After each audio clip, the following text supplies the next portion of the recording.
and actually a record for a Republican. Now, I don't know about, have they checked the Democrats too? But we have a record so far for a Republican. Now, it's 4 weeks.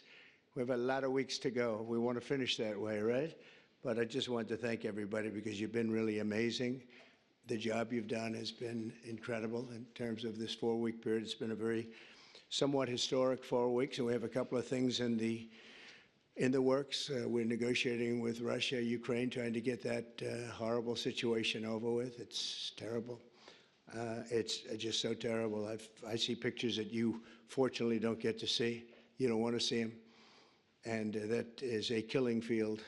You have young soldiers being killed, thousands a week, and we got to get it over with. It's bad for Russia, and it's bad for Ukraine, and it's bad for us on a humanitarian basis. I've had very good talks with Putin, and I've had not such good talks with Ukraine. They don't have any cards, but they play it tough. But we're not going to let this continue. This war is terrible.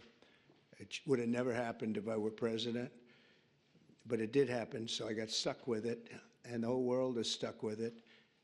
And right now you have a country that has its cities, they look like demolition sites. Those beautiful towers, those 1,000-year-old golden domes that were so beautiful, the most beautiful in the world, they say, they're all in smithereens. Millions of people are killed, I think far more people than anyone understands. And we have people that better get to the table and get it ended. Should have never happened. It would have never happened. But I'm delighted to welcome America's governors to the White House. You're amazing people. Even the Democrats are amazing people, some of you. And we've worked together. Actually, we work very well together. I can't think of anybody. There's one or two, yeah, that it doesn't work out so well, but that's sort of normal. But I do want to welcome you, and I want to let you know that anything I can do, I'm here. I'm here for you. And we can do a lot. I do want to say that I left a great place, North Carolina, and we're really working hard there since I've been in.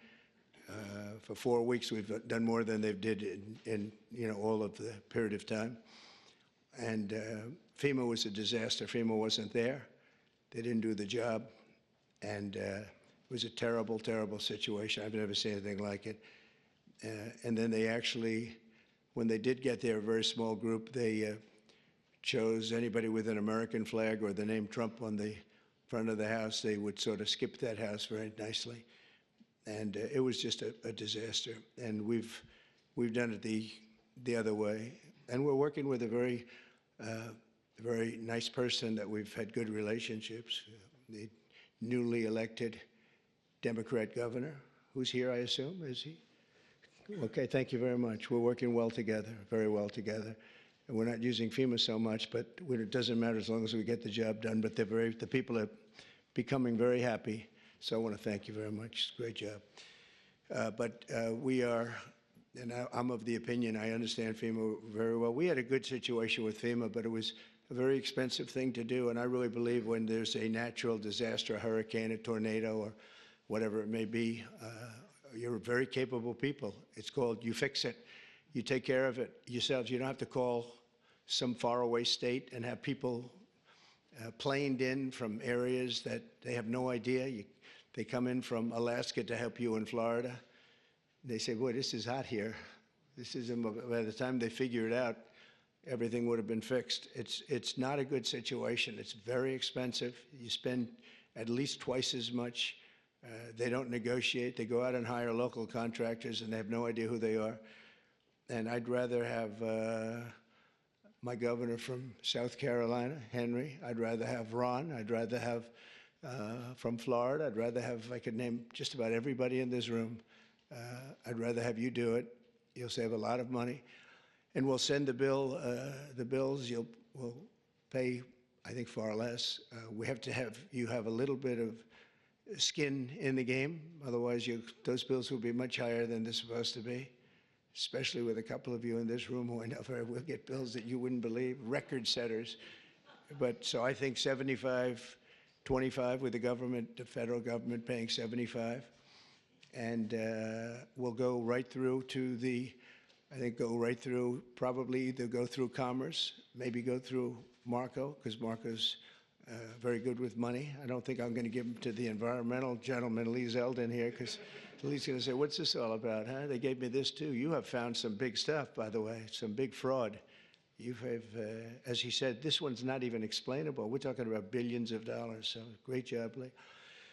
Really, it's sad, but it's a great job you've done in a very short period of time. But I think Marco or Scott or Howard, and if wherever Howard may be, we want to congratulate him. He did it was a great session. He got no Democrat votes. I thought he's been a Democrat all his life, and he got no Democrat votes. They all called him to apologize. And, you know, honestly, that shouldn't be. But he got approved yesterday. But today I'm delighted to welcome America's governors to the White House. And I've known many of you for a long, long time. And this week we're forging even stronger bonds of cooperation to better serve the American people. I also want to thank the members of my cabinet who have joined us for this meeting. And they really have gone right off the bat. And I also want to thank Senator Thune, because I'm hearing we set a record on approvals. And I was screaming, I thought it was going so slowly. I think we have a record. So I apologize to anybody I screamed at. But no, it was announced this morning. I think we had a record for the number of positions, so that's great. And they're great people. So I'll begin by introducing Secretary of State Marco Rubio. He scares me because he got 99 votes. So that's either unbelievably good, because he's an incredible diplomat and therefore he's Secretary of State and you couldn't have picked it, or I'm a little nervous about you, Marco. And the only vote he didn't get was our Vice President, who couldn't vote because he had just left. So you got 100%. But it really says something. I think it says working together. It's an amazing tribute, I think. I'll let you know about it. I'll let you know about it in about 2 years, everybody. Marco's been great, and he's been in some big meetings with people at the highest level of states that we would say, states meaning other countries that we would have said wouldn't have dealt so well, but they're dealing very well. You have a great group of people with Steve Witkoff and Michael Waltz, and we're making amazing progress. I mean, we've made more progress on that situation, which is Ukraine, than they have in 3 years. Again, it's so sad that it began, but we're also working very hard in the Middle East. Another one that wouldn't have happened, we would never have had, that you wouldn't have had October 7th. They had no money. Iran was broke. We had sanctions up on Iran that nobody's ever seen before. They were literally broke, and they were not giving any money to Hezbollah, to Hamas. And how about Hamas yesterday with the babies? How about that, you know? We're going to take that. We're going to continue to take that? I don't think so. But I want to just thank you, Marco, for doing a great job. And Scott, you also. Scott went all the way to Ukraine. I said, don't do it. That's why they have telephones. But look, it's always better to meet in person. But I just didn't feel that it was good. And it was dangerous. You saw things on that train ride that you didn't like, I understand. You know, it's a pretty dangerous ride. The long ride, how long was that? 10 hours. 10-hour ride. That's after you get there. And a very dangerous journey, but he wanted to do it. He's a patriot. He wanted to do it. It's better to do it than it is with a telephone. Always better. I always say it's much better to meet in person, but that was dangerous. I like him. Therefore, I didn't want him to do it. If I didn't like him, I would have suggested he do it. In fact, I'd say, go back today and let's give it another shot. But I hear that they're going to agree pretty much with what. But that's not the big thing. The big thing is getting it done. And we'll get it done. Also, somebody who's been so popular right from the beginning, very, very little opposition, but she's fantastic. She was the Attorney General of Florida for 8 years, highly respected, and just an amazing person, amazing leader and woman, Pam Bondi. Good, Pam. How's it going? Good? You got enough work? You got a lot of work over there, I'll tell you, man. She's going to be unbelievable. I don't even think about it. Interior Secretary Doug Burgum. And Doug, I don't know if Doug's here. He was last night. Oh, good. You just disappear right into the woodwork, huh? Doug is a man who made a lot of money, actually, but in technology, sold to Microsoft for a lot, and decided he wanted to do a Trump thing, and he did, and he won easily. And he became a great governor of North Dakota, and really good. And he was all of a sudden thrown into the oil business, right? And he took that to a level that nobody ever thought possible. The job you've done there has been amazing. And I watched he ran. Then I said, I like that guy. He was one of the few that didn't hit me. He was after my position, but he never said anything bad about me. I said, okay, that's one checklist that we have good. You know, it's one of the ones. But he was an amazing governor, and he really became an expert on energy. And when I was with him, I realized I wanted him someplace. I didn't know exactly where, but I thought it would be the Department of Energy. I kept talking because the state has done so well. And I said, look, I want you to just hold it, and I want to put you there. He said, sir, I have somebody much better than me on energy. Who? Chris Wright. I said, who the hell is Chris Wright? He said, is Chris here? I don't even know. Is Chris here? Hello, Chris. Boy, am I giving him some build-ups. I did the same thing last night. But he's the top guy in the whole, they say, on the planet for energy, in all forms of energy. Even clean, beautiful coal that we're going to be using like Germany does now. They're opening up a plant a week. And they're opening up in China more than, somebody told me, 2 plants a week, you know, but we're supposed to use the wind, which doesn't work.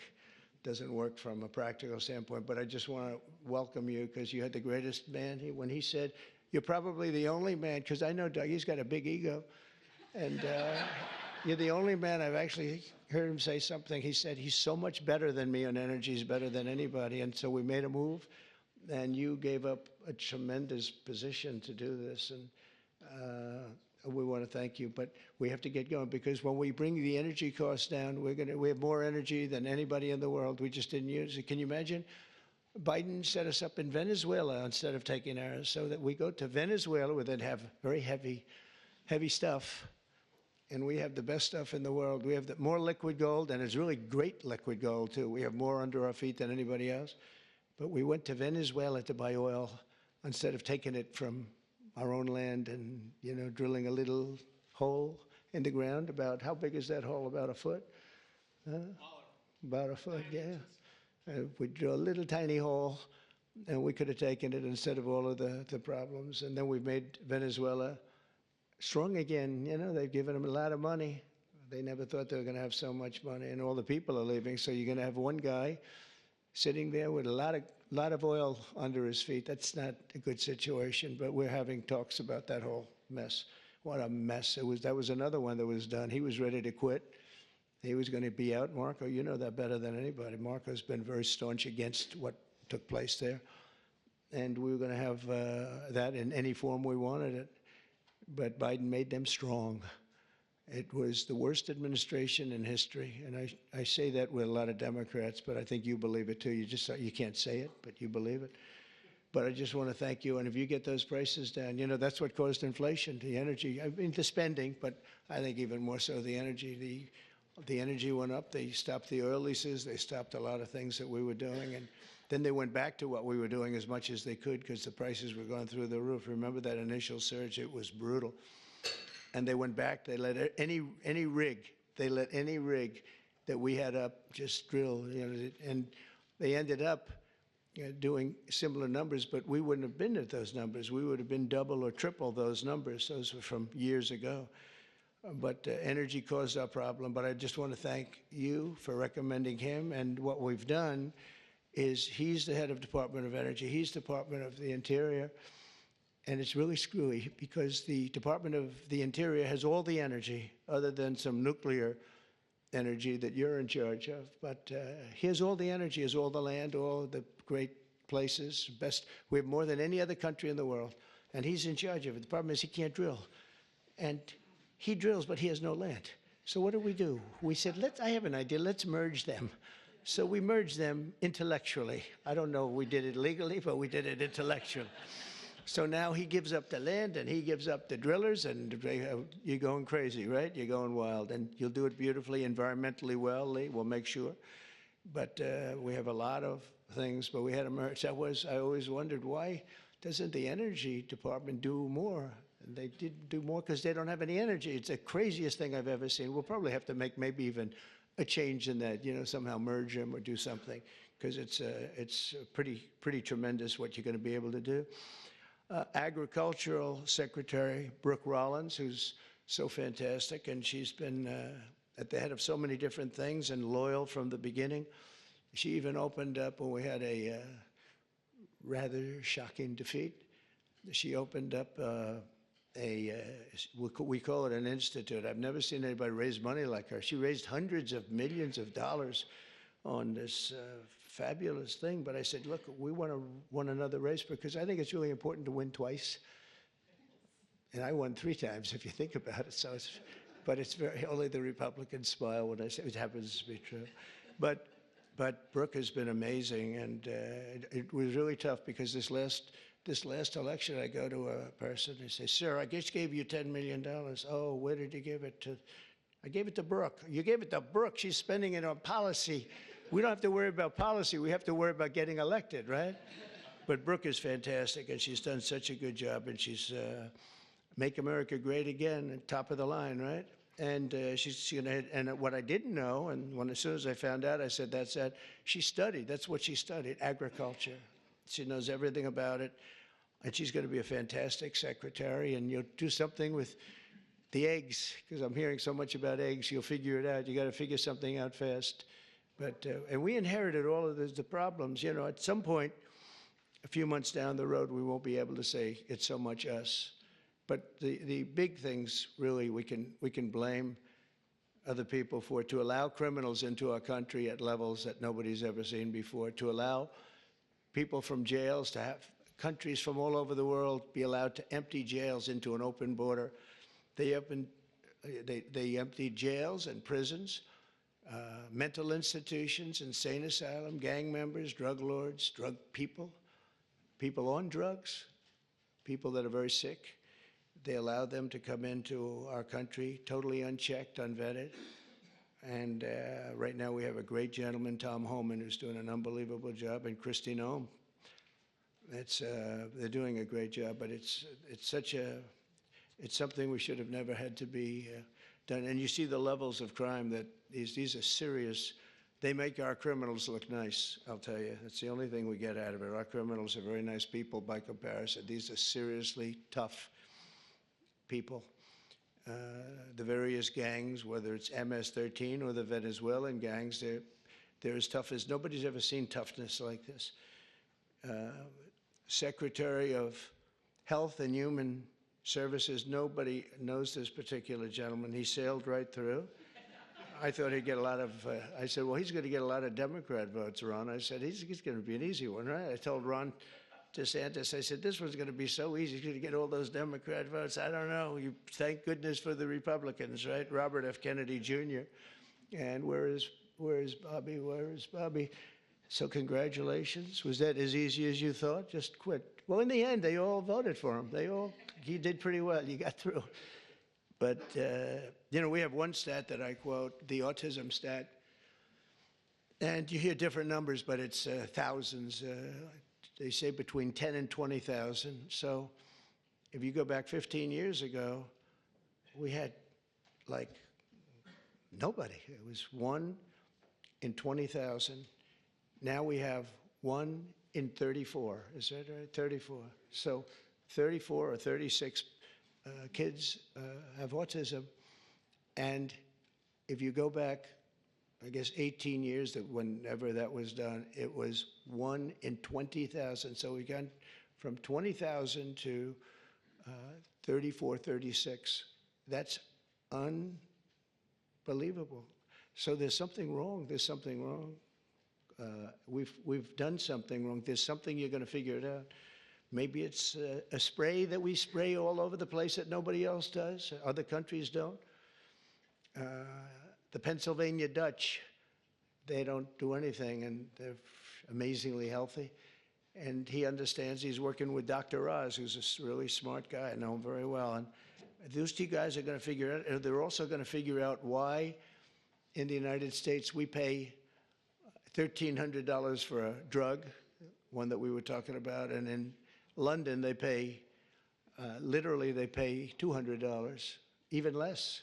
$88, I heard in one case yesterday. They pay $88, we pay $1,300 for the exact same drug from the exact same factory, from the same plant where it's made. We've got to figure that out. So I hope you focus really a lot on the cost too, because Americans are being screwed, and it's no good. They're not going to put up with it. Secretary of Housing and Urban Development, another one I know very well. He's going to be fantastic, Scott Turner. So, Scott, congratulations. Man, oh, man, you are something. He got up and we had a great meeting yesterday, right? He got up and spoke. He's a good speaker, that one. And everybody loves you. Everybody knows you. Great guy. You're going to do fantastically. Well, you got a good recommendation from Ben Carson. Once Ben Carson recommended you, I said, all right, that's okay. We love Ben Carson. Nobody like Ben. Secretary of Energy, I introduced, Chris Wright, and Secretary of Veterans Affairs, Doug Collins. I know Doug so well. Oh, where's Doug? Where's Doug? That voice during the Mueller hearings, that beautiful voice. Do you know, remember the catastrophe that every Democrat remembers this, when Mueller went to testify? This was not a good situation. That's where it all ended, Pam, when he didn't know anything about anything. And Doug said, you don't know what we're talking about, do you? No. This was not a good day for them, but it was a good day for justice, I can tell you that, for fair justice. EPA Administrator Lee Zeldin, he ran for governor of New York. In theory, you have no chance, but actually, he almost won. It was a fantastic run, amazing run. And he's very smart. He was a congressman. He was fantastic on the hoax, the various hoaxes I had. I had a lot of hoaxes, so many I don't want to name them all. We don't have enough time. But he was always very strong, great lawyer, tremendous lawyer, and also a big believer in the environment and keeping it good and clean and healthy.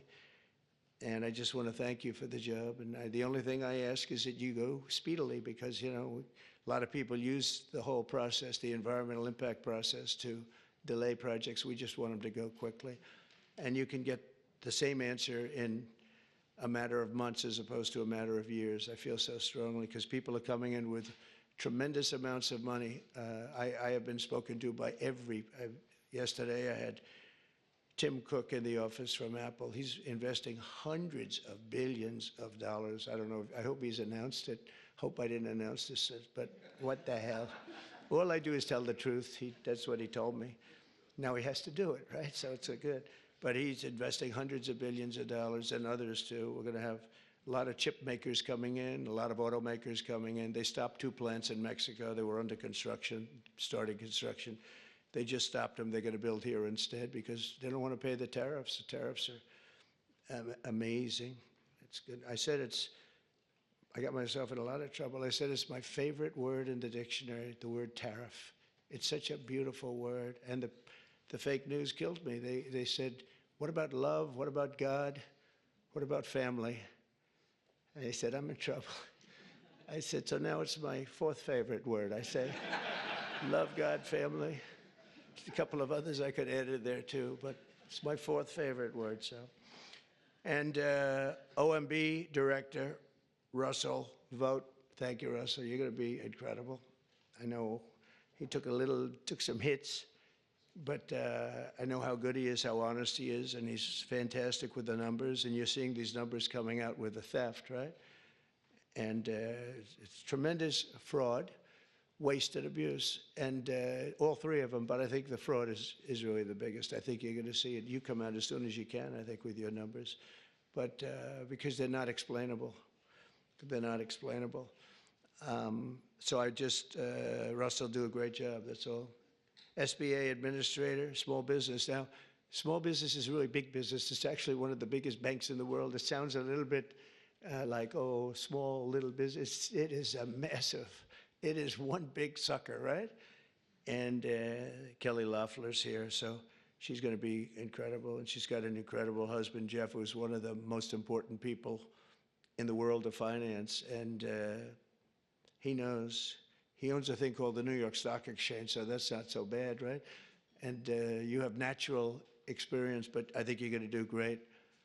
And there's a lot of fraud in there from the past, you know, with all the money that was handed out. It was, you know, billions and billions of dollars. Director of National Intelligence, Tulsi Gabbard. Where's Tulsi? Is she here? Hi, Tulsi. I haven't really seen you. Good luck. Do well. Have fun. We built a building. The building cost like $12 billion. The building is loaded up with intelligence. Lots of luck figuring it out, right? Good. It was, he was treated pretty rough for a person that's an incredible patriot. We've all known that. So it's nice that you're sitting with Bobby, because you too, you went through a lot. But you know what? You're going to be stars. And over the past month, our new administration has taken unrelenting action to fix every single disaster that we inherited, and we inherited a lot of them, the border being, I think it's the most difficult one of all. The rest we can get fixed, including foreign countries that are doing things that they shouldn't be doing. And one of the reasons that we won the election by so much, because we won it in everywhere. We won the popular vote. We won the 7 swing states, all 7 by a lot. And we won by millions of votes, the popular. It's always hard. I guess it hasn't happened in a couple of decades for a Republican to win the popular vote. I think that that's changing so rapidly. But we had another thing that was pretty amazing. We had, of the 3,000 counties, we won 2,500 of them. And the Democrats won 500. It's a lot. They've never seen anything like it. It would actually, you would have thought that the numbers would even be much higher. When you win 2,500 counties to 500 counties, that's, when you look at the map, you've all seen the map, the one that got certified and came out just recently. It's like almost totally red. And it's my honor. We're going to just work it out. But we've really become the party of common sense, and I think it's important. I think it's important for the Democrats' common sense too. We're going to deal with you, and we're going to deal on a common sense basis. And I know a lot of you agree with a lot of the things. I don't know. Sometimes you're not allowed to say it, unfortunately. But I think we'll be all better off if everybody says it. That includes Republicans saying the right things. So on day one, I declared a national emergency on our southern border to stop the invasion of our country, because we were being invaded. Millions and millions of people. I figure 21 million people, and of that, 2 or 3 million were criminals. And many of them were people that countries didn't want. They would put them in these massive, large caravans. I came up with that name a long time ago. That's what it is. It's a caravan. And these are people, in many cases, they might not be criminals, but they're people that the country didn't want. They didn't work. They needed help all the time, or they needed assistance, or whatever. Our country's got a lot of people in it right now.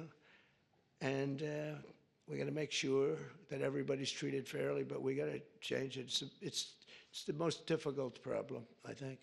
Additionally, the heroes of ICE have been really hunting down the really bad ones, and we are going, they're incredible people, ICE. They were being shunned by Biden. They were being mocked.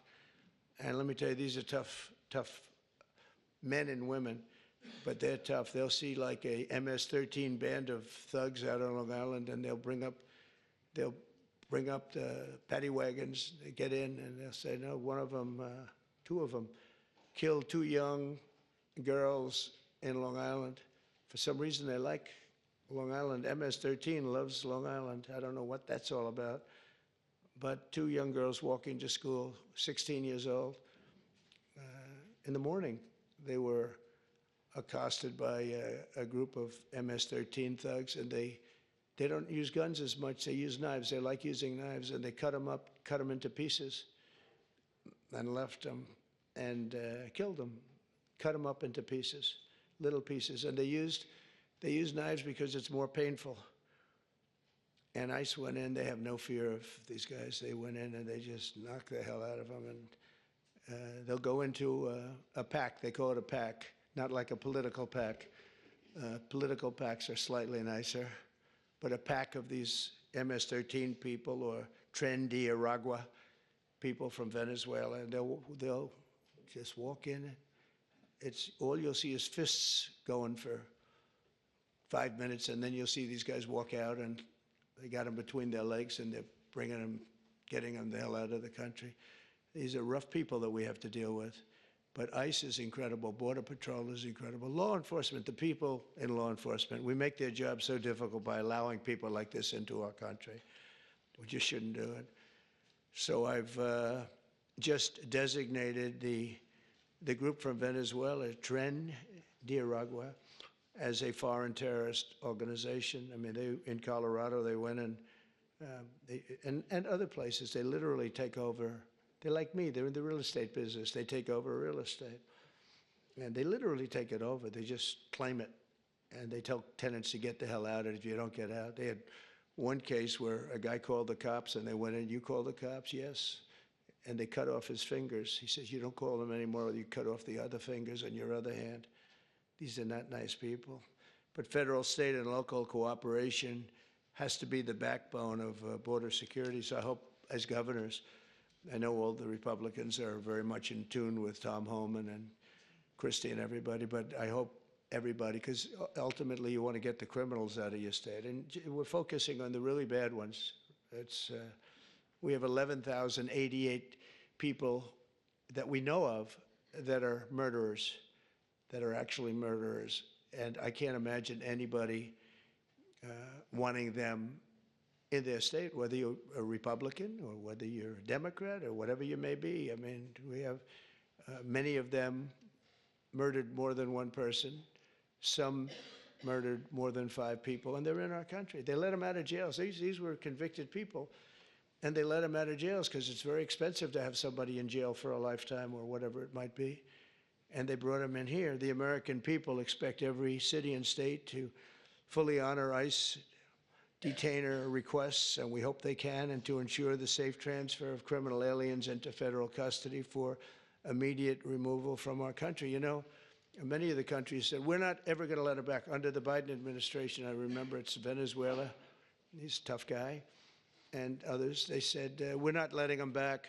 They're out of here, and you'll never bring them back. They're not coming into this country." And Biden said, "Oh, we can't bring them back. They won't take them." Well, we took them. And every single country now, you saw it with Colombia, you saw it with Venezuela. In fact, they actually offered to send planes to pick them up, and they'll pick them up so that we don't have to go through the expense of sending a plane. Is that correct, Marco? Even Marco couldn't believe that one. But they literally are sending planes to pick up these people.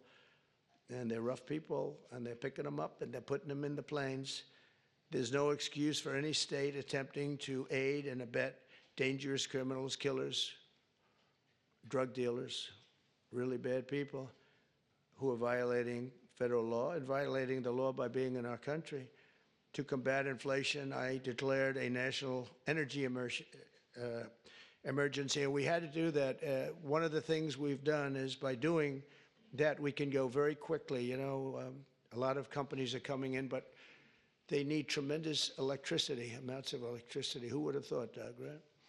But they need more electricity for AI than we have right now in the country. In other words, we have electricity now for the whole country. They need that just for that one industry. So they're coming in with, and we're going to be leading. We're now leading on that. We've really opened it up, and I hope it's good. But we opened it up, and we're leading China by a lot.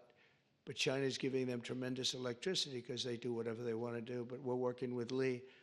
And I've told these people they're going to spend hundreds of billions, trillions of dollars, actually.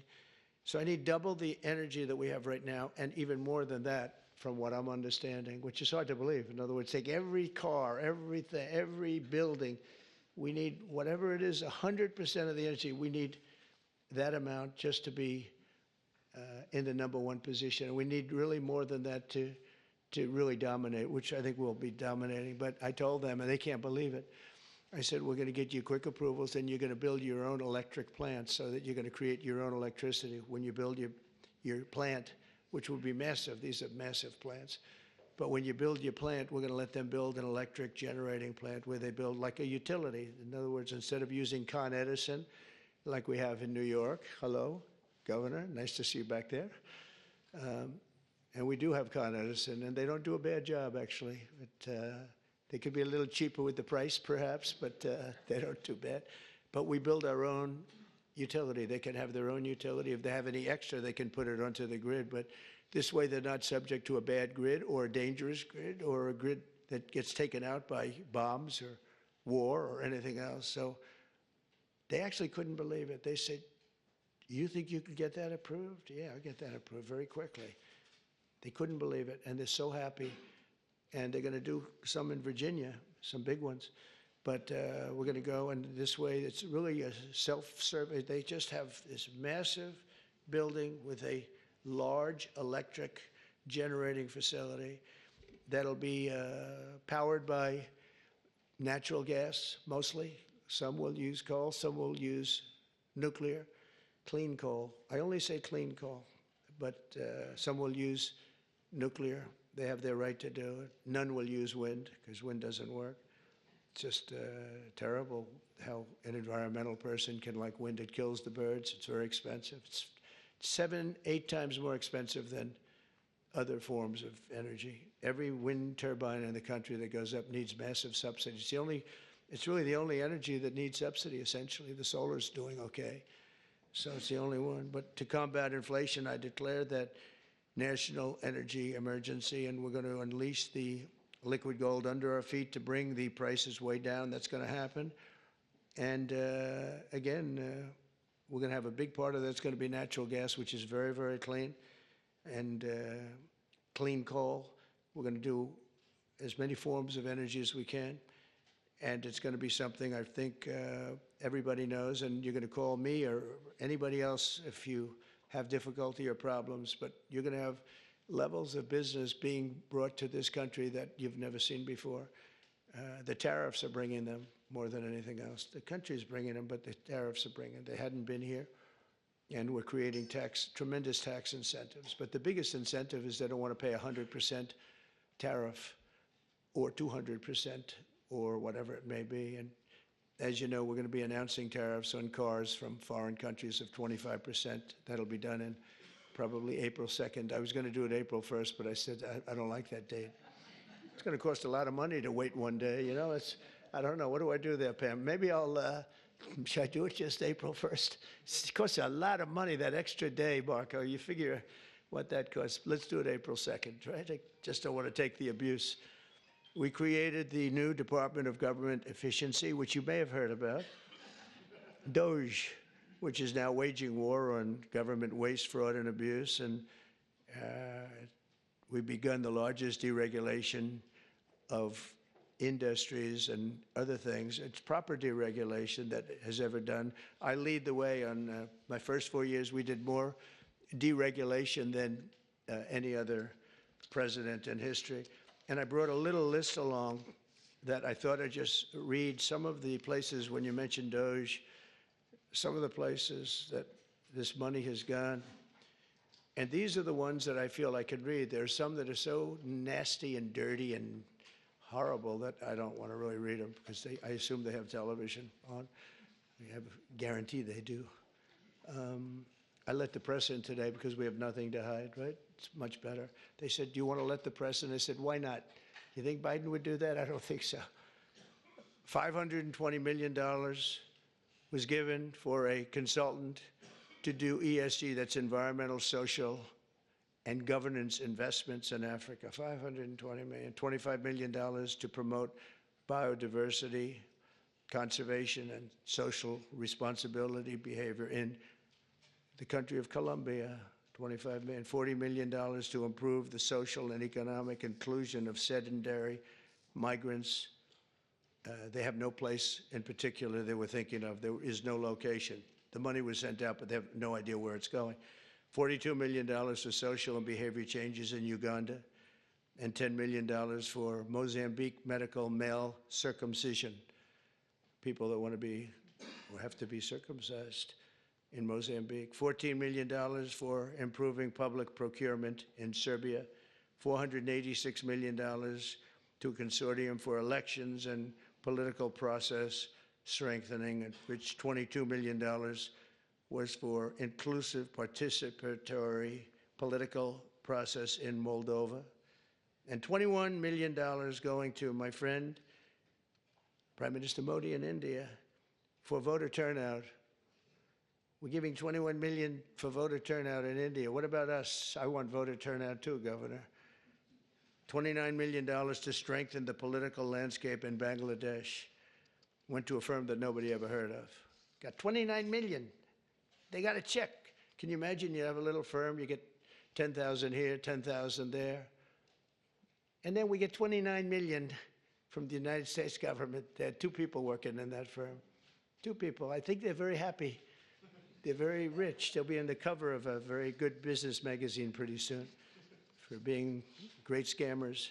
$20 million for fiscal federalism and $19 million for biodiversity in Nepal and $47 million also for improving learning outcomes in Asia. Asia got a lot of money. $50 million plus another $50 million for condoms for Hamas. They gave $50 million, and it worked out so well, they gave another $50 million a little bit later. Condoms, $100 million for Hamas. And we're also uncovering outrageous incompetence and fraud in the Social Security, and I read this last night, so Governor, you're going to be bored hearing this, but you know, you never get bored because it's not possible to even believe it. So if you live 100 years, it's a long time, but let's assume that they had millions and millions of people living because they have like 10 million people in the Social Security living. But let's go over 100. So now you're more than 100 years old. We have 4.7 million Social Security numbers, people from the age of 100 to 109. So if you're 100 to 109, we have 4.7 million people on our Social Security rolls, right? Well, that's a lot of people. I knew one guy was 100. The great Lenny Litwin, he was a builder in Manhattan. He lived to 103. You knew him. He was one of the greatest builders. He was so happy. The reason he lived, he loved building. He'd build a building a year, right? Never had a problem. You knew Lenny Litwin, I would think, Governor, right? He was a great guy and got along with everybody. He got along with Democrats, Republicans. Everybody loved Lenny. When he died, it was a bad day for New York, I'll tell you. He was a great guy. But he lived to 103, 104 because he just loved his business. He was designing a new building at 103, and that was the end of it. He didn't quite get the design finished. But you had 3.6 million people aged 110, substantially older than good old Lenny. From 110 to 119, you have 3.6. These are the people on the rolls. Now we're looking to see whether or not they've been paid, because if they've been paid, then you're just using those numbers to take out the money, all the money that's paid to those people. 3.47 million people from the age of 120 to 129. 3.9 million people age 130 to 139. 3.5 million people age 140 years old to 149 years old. I think this is the case for Pam. I think I might give you this, Pam, just you can have it. In fact, I will. 1.3 million from age 150. There's 1.3 million people, they're saying, are alive and receiving Social Security. Now, that's the only thing we're checking. Are they receiving it? Because if they're receiving it, that makes it much worse. If they're not receiving it, that just makes it incompetent. They shouldn't be on the rolls. And the only thing good about this is that when we take all these people off the rolls, and we have tremendous fraud underneath, people that are 80 and 60 and 50 and everything else, but this is really incredible. 1.3 million from 150 to 159, and over 130,000 people are on the rolls of Social Security over the age of 160 years old, including 1,039 people between the ages of 220 and 229. So we have, think of that, we have 1,039 people who are 220 years old to 229. We have one person at 240 years old, and here's the beauty of them all. We have one person at 360, which is strange because the country is 250. So it's been there 110 years older than the country. Here, Pam, you better take a look at this.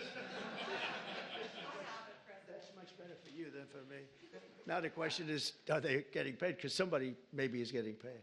Yeah, I have a feeling you were. I said, what a convenient thing. This is so nice.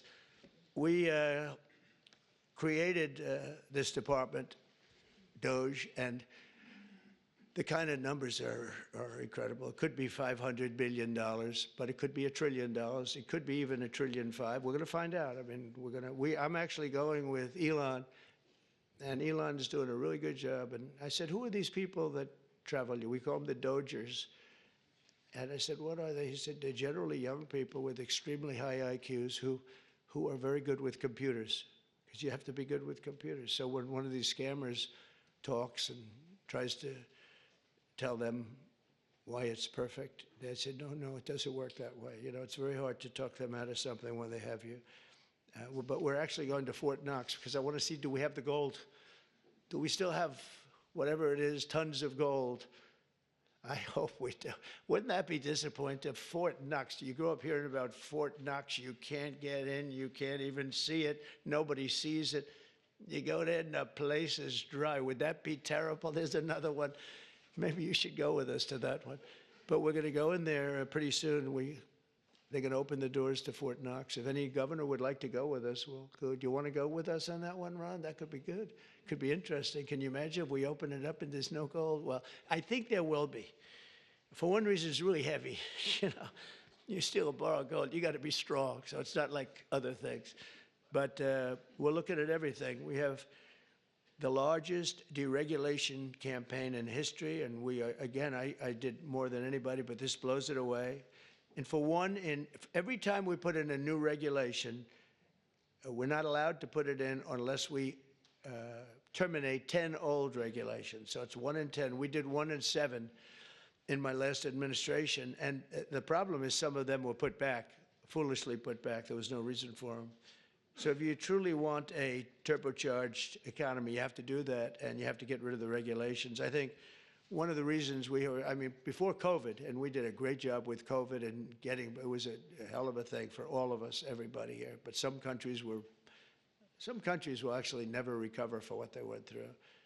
But we ended up giving back. When we turned over the reins, the stock market was higher than just previous to COVID coming in, which was an amazing achievement. But we were, just prior to that, I would never forget, I was sitting down with 2 consultants, the 2 great pollsters. They said, sir, this economy is so good. We're the greatest economy in the history of the world. We were doubling up China. I was also charging China hundreds of billions of dollars in tariffs, which no president charged them anything, but they were killing us. But we were beating everybody. Everybody said that in 2018, China was going to overtake us as the biggest economy in the world. And by the time I got finished, we were so much bigger than China, and we still are now. But another 4 years like we had just passed, you will have China being much bigger than you. There's no reason. If we have a smart president, there's no way that they should ever be able to catch us. But this pollster said to me, sir, if Abraham Lincoln and George Washington came back from the dead and they ran as president and vice president, they'd never be able to beat you. I said, thank you very much. The next day I go into my office and a group of scientists are sitting there. Sir, would like to tell you there's something very bad happening in China. There's dead bodies all over the place. And that's the first time I heard the word pandemic in a long time. And that's where it started. And you know where they were? All around the Wuhan lab. That's why from day one, I was saying, they had little slits like this. You saw them from the air, from space. And they were just little slits, but they were body bags. They were black body bags all over, so many. And that's where it came from. One other thing, just before we leave, I think you should do this. For my safety and security and for the good of our nation, you should do it anyway, regardless, even if it costs 10 times more, but it actually costs you just a tiny fraction. If you went to paper ballots and you're voting, and I would hope that every Republican would, so it costs exactly 8% of what the machines cost. These machines, they got something going. They get business. It's amazing. So paper ballots, and paper is very sophisticated today. It's called watermark. It's impossible to copy, impossible to cheat. It's actually hard to believe that a piece of paper is highly sophisticated, but it's watermark, and it's it's amazing actually when you see it. You can't cheat. But if you went to paper ballots and same-day voting, and if you went to voter ID, and also one other thing, you want a proof of citizenship, those four things: proof of citizenship, voter ID, paper ballots, one-day voting. And if you went to two-day voting or three-day voting, but some of these states, you had 64 days. You know, California just finished up just a short while ago. They were voting a week and a half ago. They're trying to finish them up. And other states, too. They were weeks after the election. I mean, if that were a close election, you'd have to wait for weeks and weeks and weeks. You got finished fast, Brian. Thank you for your help. We did very well in Georgia. That was very nice. But some of these states, if you had a close election, you wouldn't know who won. And then, you know, once that happens, then you really never know who won.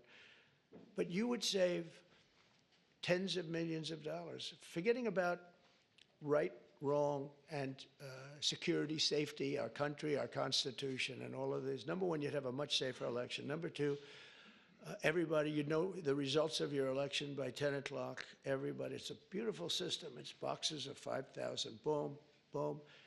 And you can go and examine each box. It's so simple and so good. I did ask Elon, because he knows more about computers than anybody I know. I said, what do you think of the voting system? He said, computers are not meant for voting. It's just not a good, it's too many transactions taking place too quickly.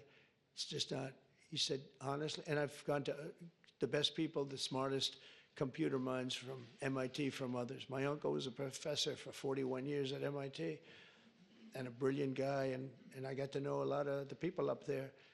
And they will tell you that the most secure way that you can secure the election, and probably the fastest way, because there can be very little hanky-panky, is paper ballots. Can you believe it? So I hope, Sarah, that certainly the Republican governors, but if you want to save a lot of money, you go to paper ballots. It'll cost you 8% of what the costs are now. And that's based on a good deal for machines. And then when you go through the days and weeks and months of waiting, France had mail-in ballots. Anytime you have mail-in ballots, you're going to have fraud, without question. And France had it, and they went back to paper ballots. And I saw their election, and their election was over at 9 o'clock, and their numbers came in at 10:05. And there were no complaints. They had a winner, they had a loser, 39 million votes, and it was done. We're one of the only people that has now mail-in voting, one of the only countries that has mail-in voting. Remember Jimmy Carter when he did a commission, and I think they had Scoop Jackson, they had some, at the time, big senators, and their conclusion was, if you have mail-in voting, you're going to have massive fraud. And we had it in New York with the congressional race. Remember the congressional race? It took them forever like 6 months later, they declared, who was it, Jerry Nadler or somebody? They declared him the winner, 6 months later. But it was somebody. Oh, no, it was the woman, the congressman. I won't mention her name. But she won, but she didn't win. And it was really very sad to see that whole thing. Democrat, that was a Democrat and a Democrat. That was a primary, but they had the mail-in voting. It's just a disaster. So it's very, very expensive. If you want to save money, if you really believe that the computers work, which they don't, but if you want to save a lot of money, all you have to do is go to paper ballots, and you'll be cutting it down by millions and millions of dollars. So America will take off like a rocket ship. You're going to see things that's so great for the governors, and Democrat governors are going to have, you're going to get the benefit of this. You're going to be opening up plants, and you're going to be, I hope we have enough people. We're going to and we want people to come into our country, by the way, I do, but they have to come in legally. So we need people in the country, but they have to come in legally. 2 weeks ago, I signed an executive order banning men from playing in women's sports. Many Democrats are fighting me on that. I hope you continue, because you'll never win another race. And it's just crazy. If you look at what happened with the boxing, if you look at what happened with the weightlifting numbers, where a record that hadn't been broken for 19 years got shattered. But, they put up an eighth of an ounce here, an eighth of an ounce there, and it's 218 pounds or whatever, a lot.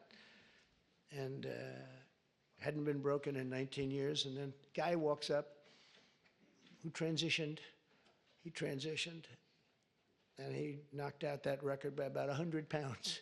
That will be a record not going to be broken again in a long. So we put a ban on it, and to protect women. I mean, the women, if you watch the Olympics, you had two transitioned people that were fighting in the women's boxing. They have women's boxing category. And if you saw that, it was brutal. What happened to the Italian woman was a really good boxer. After one punch, she said, no, no, no more, no more. I've never been hit. It was a left. It was not even it was just a left jab. She got hit so hard, she said, I can't do it. They forced her to go out. No, go out again. You'll do it.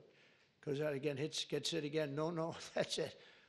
She didn't want to die, and it's crazy, but the NCAA has complied immediately, by the way. That's good. But I understand Maine.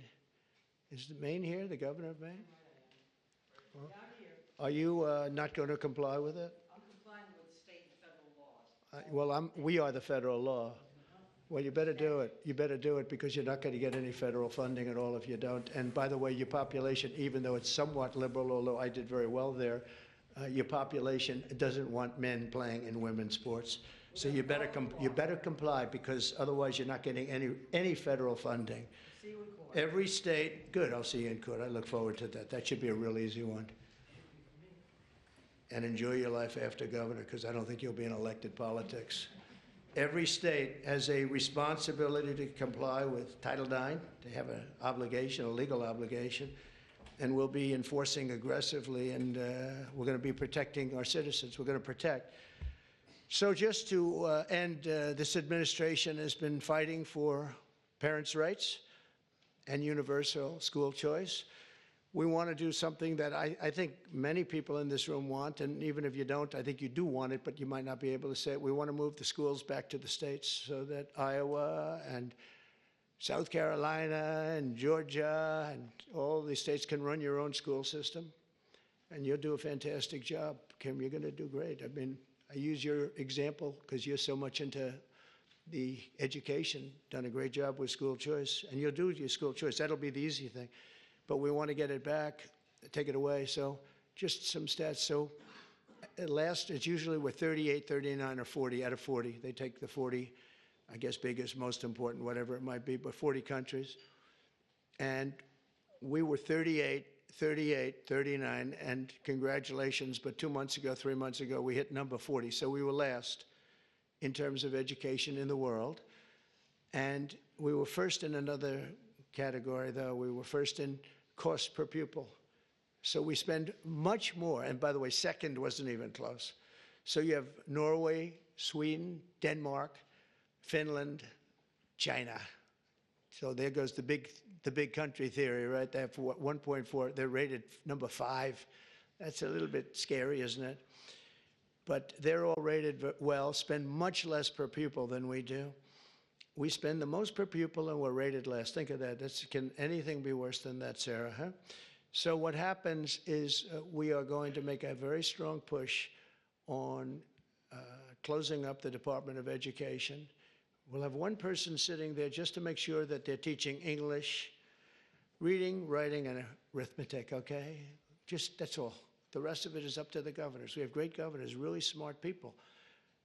Brian, I think you'd love to have it in Georgia because you could do a great job. And you're being told, Ron would love, Ron sitting there saying, oh, give me the education. You're being told by people in Washington that don't know much about your state and maybe don't like your state, maybe don't like you, maybe don't like your pupils, about what they should be doing. And I'll tell you what, we will compete. Many of our states, I figure 35 of them.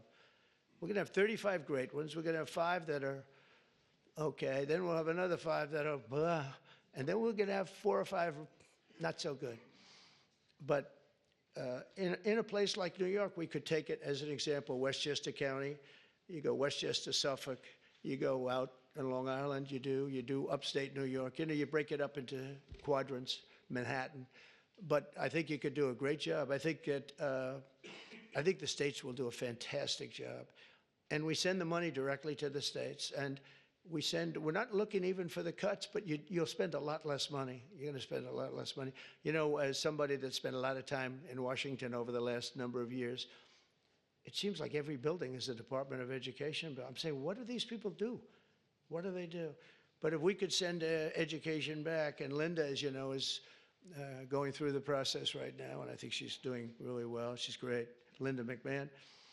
And I said, Linda, you're trying. I really want you to do a great job, but you're really only doing a great job if you have no job by the time we finish. You have to create no job for yourself, because we want this to go back to the states, and she agrees.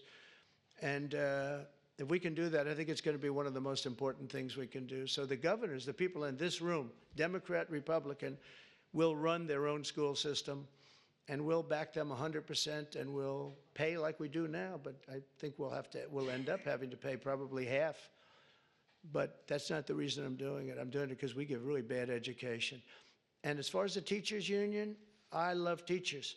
And I imagine unions might form in some of these places, and if they do, that's fine, you'll deal with it. So this isn't against unions, it's because I won unions. I won the Teamsters. When you win the Teamsters, that's serious. But I put in a person as Secretary of Labor who I really did it because the unions treated me so well. The auto workers, I mean, so many of the unions, the firefighters, the police unions, I got like 98% of the vote. We're looking for the other 2%. Nobody can find them. So, you know, I grew up in New York, which was union territory. But we want to be able to have great education. If we don't have education in this country's going to go down. When you hear China is rated number 4 and 5 every year, and, you know, they're a serious competitor. So I want to thank you all. And I do want to say again, call me at any time. I will take your call. If you're a Democrat, I will put you ahead of the Republican. If I have a Democrat or Republican call, Simon, I will put the Democrat first. Okay, I promise. And probably, sort of promise, right? No, I will. We'll take good care of the people in this room. And it's an honor to be with you. You're very, very smart people. To do what you do, to get elected, it's a tough business. But if you could take back education, and if we could do some of the things that we just laid out very easily in this plan, and you have a federal government that's behind you all the way. We'll be sending help. As an example, if we do get rid of FEMA, which we should, it's very expensive, doesn't work. But we'll be sending federal help in if you have a big hurricane or a tornado or all of the things that I've been watching. And you'll be taken care of much, much better than you're taken care of now. You have to wait around for these people to come, and they come so late. But the worst example was what you had to go through in North Carolina. What happened there was a terrible thing.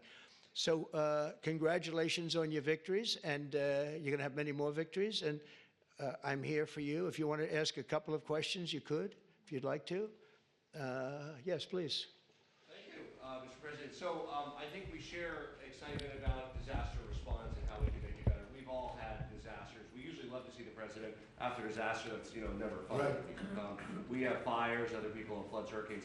We want to be a part of helping to make a federal emergency response work, changing FEMA so they're not putting square pegs in round holes. So involve our group, because we're the ones on the other end of it saying, oh my God, why are they coming with this when we need that? Right. So we're ready to help. Good. Thank you very much. It's very nice. I agree. Yes, please. President, thank you for welcoming us. As we go through the process of putting in your priorities as president, would you give us an opportunity to speak with you about, say, return on investment?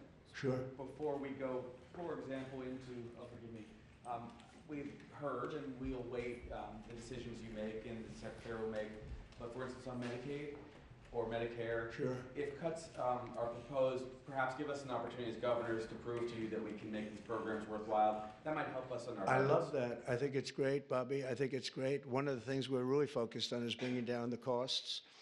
And we haven't been treated very fairly, especially over the last 4 years. And as you know, we had transparency, which is one of the biggest things that could have happened. And Biden, for whatever reason, terminated that. That would have brought down the costs tremendously. But we'd love to have your ideas on any of them, Medicare, Medicaid, any of it. And we will, if those ideas are good. You probably have better ideas than anybody as governor. So we would love that. Thank you. on that issue of healthcare, we've talked about it before. If we reform the healthcare industry, and you tried to do that in the first administration, and they tried to fight it back every step of the way. We all deal with high healthcare costs in government and the private sector. And if we reduce that from 20% of our GDP down to 10 to 12, you can pay for a lot of things in government that we can't currently do it. We need to get the industry in line helping us do it as well. Well, you're a good example of it, and in your state, they've done a good job, but you're going to get those numbers down even lower. I know that that's something very strong for you. And as you have ideas, I'd love you to pass them along to the other governors here. But there are some states that have done a really, really good job with that, and we are totally open to suggestions, right? Thank you. Yes, Henry? Mr. President, thank you for having us here. It's the de minimis rule in tariffs. We've got the amount that is self-declared now is $800. If you say your package coming from wherever is under $800, it's not inspected, there's no tariff on it. Problem is there are a lot of things coming in that are over that. That's right, and we're not doing that anymore. And also there's fentanyl coming in, Yeah. I think, to all of these states. That's a real problem, and I think that everyone is sharing that. Thank you, Henry. So I had a deal with President Xi just prior to leaving office, but before the election, that President Xi was going to give the maximum penalty to anybody sending fentanyl into the United States. His maximum penalty is death. If you notice that every country that has the death penalty has no drug problem. They execute drug dealers. And when you think about it, it's very humane because every drug dealer, on average, they say, kills at least 500 people, not to mention the damage they do to so many others. But they kill large numbers of people. China, Singapore, actually, there are quite a few, many in Asia, where they have the death penalty. There's no drug problem whatsoever. They come to our country because we have a much softer policy. We give them a slap on the wrist and say, kill a lot of people. So we're going to, I don't know if our country's ready for it. I am ready for it, the death penalty if you deal drugs. You know, you have to set out guidelines like fairly large numbers, et cetera. But you'll have it go down very greatly. One of the things we're going to do is we're going to do an advertising campaign. They're working on it right now, and that's saying how bad drugs are for you. I was speaking actually to the president of Mexico saying, you know, you can't send the people through your country. And I said, you know, you're not a big drug-taking nation. You send us plenty of drugs, but the people aren't drug-taking. And she said, yes, we're not a consumer nation. That was a very interesting term. And I said, so why aren't you? What are the reasons? Why is it? It's true, Mexico, they don't have a lot of drug problems in terms of taking the drug. He said, well, two things, and a lot of you could do the second thing. He said, we have very strong family values. I said, but so do we. I mean, I see people, they die of a drug overdose. The daughter, the son, the mother and father will never be the same, never be the same. Their life is ruined. Their life is over. I've seen it so much. So we have strong family values, also family members and relationships, just as strong as Mexico. What's the other? Well, we spend a lot of money on advertising saying how bad drugs are for you. And I said, oh, I never learned anything on phone calls. This time I learned something. I said, you know, I never thought of that. Because we set up like committees, and you can't have the death penalty, I guess, but I don't know, someday somebody's going to get sick of it and do it, and you won't have any drug problem in this country. But, and you can do it on an individual state basis for the governors in the room that want to do it, but you will not have a drug problem in your state if you did it. But I will say this, we have a situation where we have now hired a couple of the best agencies, and we're going to spend about $100 million, maybe $200 million on advertising, saying that when you take certain drugs, the drugs, fentanyl, et cetera, it destroys your skin, it destroys your teeth, it destroys your brain, it destroys everything. And really horrible commercials. I mean, I've seen the first of them, and they are brutal. They are brutal. And when some young kid is sitting down watching this commercial a couple of times. I really don't think they're going to be taking drugs. So I think that this is, I mean, this is a big statement, but I think we can drop it 50%, 50, by doing this. And I give her credit. She was talking to me about it, telling me about it. But I knew immediately as soon as she said it, it was not, she didn't have to say anymore. She went on to tell me different things, but it was just the concept of it. And I think states can do that too. If you do commercials talking about how horrible it is, drugs. I mean, what it does, I mean, you look at their skin, it gets eroded, their teeth are, you can tell. I mean, you can see a person that takes a lot of drugs, especially fentanyl and some of the others, the bad ones, the real bad ones, some of them, the heroin.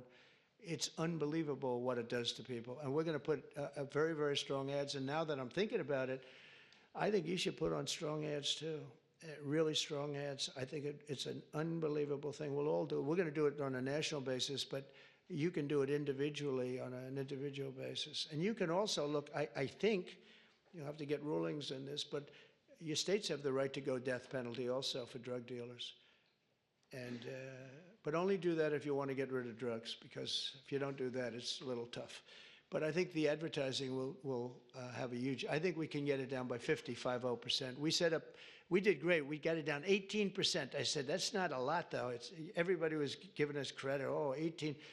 And 18% to me, we set up committees with the First Lady of the United States on a blue ribbon committee. But they didn't know too much about El Chapo and the various people that we're talking about. It's a smart group of people. But I'll tell you what, the advertising could be unbelievable. And I hope the states do it. You're not talking about a lot of money. You're talking about peanuts, actually. I mean, with $50 million, you could just cover the state. And if you did that, and I'm going to do it, I think we can get drugs way down. I think we can get it down by 50% when you see it. I've seen some of the ads. It's, man, if a person looks at the ads that I saw, they're not going to be taking drugs. So good question. Thank you, Henry, very much. How about we'll do one more? Yes, please. Thank you so much for having us. Thank you. As we've talked as governors, we implement a lot of the social welfare programs, whether it's Medicaid or job training or rental assistance. Each one has different requirements that create cliffs and benefits that make it hard for people to recover. Things as simple as work requirements for able-bodied adults. If we could synchronize across TANF, Medicaid, I think it's work programs. Let's make it a trampoline to get people back on their feet instead of a hammock they climb into. I think it's great. I think if you could get together and work together, you'd bring down costs just on that basis. I think it would be really great. Did you want? Go ahead, please. Mr. President, I want to just say thank you. It's a word, 2 words. A lot of times we don't say thank you for your extraordinary leadership, your courage, all that you do. And just so you know, even in the state of Nebraska, you're inspiring Nebraskans to get comfortable being uncomfortable, to stand up for what we believe in: faith, family, hard work, the American dream. Stand up and talk about the common sense. So we're incredibly grateful. Thank you, Governor. Thank you very much. I appreciate it. Thank you. Thank you very much, everyone.